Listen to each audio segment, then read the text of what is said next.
नमस्कार दोस्तों। आज अनिल मिश्रा केस में जो हुआ उसने इस पूरे सिस्टम पर एक बड़ा सवाल खड़ा कर दिया है। अदालत ने सुनवाई के बाद अनिल मिश्रा को जमानत दे दी, लेकिन इस फैसले के बाद सबसे बड़ा सवाल यह नहीं है कि अदालत ने जमानत क्यों दी, बल्कि यह है कि पुलिस ने ऐसा क्या नहीं किया जिसकी वजह से अदालत को जमानत देनी पड़ी। क्योंकि अदालत भावनाओं पर नहीं बल्कि फाइलों में मौजूद तथ्यों और सबूतों पर फैसला करती है, और अगर फाइलें ही कमज़ोर हो तो उसका फ़ायदा आरोपी को ही मिलता है। कानूनी जानकारी और सार्वजनिक चर्चाओं में यह बात खुलकर सामने आ रही है कि इस केस में पुलिस की जांच कई सत्रों पर कमज़ोर नज़र आई। सबसे पहली बात, जांच में देरी।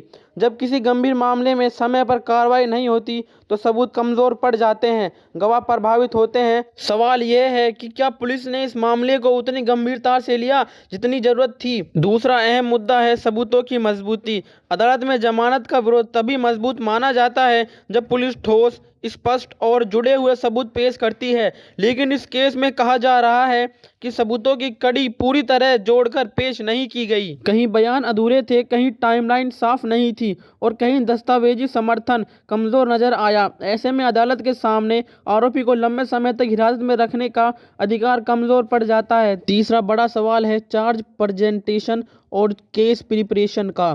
क्या पुलिस और अभियोजन पक्ष के बीच समन्वय सही था? क्या केस डायरी और तर्कों को इस तरह रखा गया कि जमानत का सख्ती से विरोध हो सके? सार्वजनिक चर्चाओं में ये बात सामने आ रही है कि प्रोसिक्यूशन पुलिस की कमज़ोर तैयारी की वजह से प्रभावी ढंग से जमानत का विरोध नहीं कर पाया, और जब अदालत के सामने सबूत तर्क नहीं होते तो जमानत मिलना स्वाभाविक हो जाता है। चौथा मुद्दा है गवाहों की सुरक्षा और बयान। अगर गवाहों के बयान समय पर और सही तरीके से दर्ज नहीं होते या उन्हें कानूनी सुरक्षा का भरोसा नहीं मिलता तो वे कमज़ोर पड़ जाते हैं। अदालत ऐसे मामलों में यह देखती है कि गवाहों को प्रभावित करने का वास्तविक खतरा है या नहीं। पांचवा और बेहद गंभीर सवाल है जवाबदेही। जब किसी केस में आरोपी को पुलिस की कमज़ोर जांच की वजह से राहत मिलती है तो क्या उस लापरवाही की जिम्मेदारी तय होगी? क्या संबंधी अधिकारियों से जवाब मांगा जाएगा? क्योंकि अगर हर बड़े केस में यही होगा कि कमज़ोर जांच के कारण आरोपी जमानत पर बाहर आ जाएं, तो आम जनता का न्याय व्यवस्था से भरोसा उठ जाएगा। यहाँ यह भी समझना जरूरी है कि जमानत मिलना बरी होना नहीं है, लेकिन यह भी उतना ही सच है कि जमानत का आधार अक्सर जांच की गुणवत्ता पर टिका होता है। अगर पुलिस ने शुरू से अंत तक प्रोफेशनल, निष्पक्ष और सख्त जांच की होती तो अदालत के सामने तस्वीर कुछ और हो सकती थी। आज सोशल मीडिया और जनता के बीच यह सवाल गूंज रहा है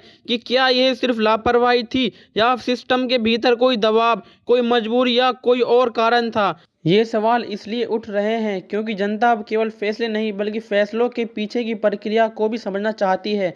अदालत ने अपना काम कानून के दायरे में रहकर किया, लेकिन पुलिस का काम था कि वह अदालत के सामने ऐसे केस रखे जिसमें आरोपी को जमानत मिलना मुश्किल हो। अगर वह काम सही ढंग से नहीं हुआ तो सवाल पुलिस पर उठना लाजमी है। यह मामला सिर्फ अनिल मिश्रा का नहीं रह जाता, यह पूरी जांच प्रणाली के ऊपर एक सवाल बन जाता है। आने वाले दिनों में देखना होगा कि क्या उच्च अधिकारी इस जांच की समीक्षा करेंगे, कि लापरवाही के आरोप पर कोई अतिरिक्त जांच होगी, और सबसे अहम, क्या आगे की जांच में उन कमियों को दूर किया जाएगा जिनकी वजह से आरोपी को जमानत मिली। अंत में यही कहा जाता है कि अनिल मिश्रा को जमानत मिलने के पीछे अदालत से ज़्यादा पुलिस की भूमिका पर सवाल उठ रहे हैं। न्याय तभी मजबूत होगा जब जांच भी उतनी ही मजबूती से होगी, वरना हर बार फैसले के बाद उंगली अदालत पर उठेगी जबकि असली जिम्मेदारी कहीं और होगी। आप इस मुद्दे पर क्या सोचते हैं? क्या वाकई पुलिस की लापरवाही की वजह से अनिल मिश्रा को जमानत मिली या ये सिर्फ सिस्टम की एक और चूक है? कमेंट बॉक्स में जरूर बताएं और देखते रहिए न्यूज़ टॉक।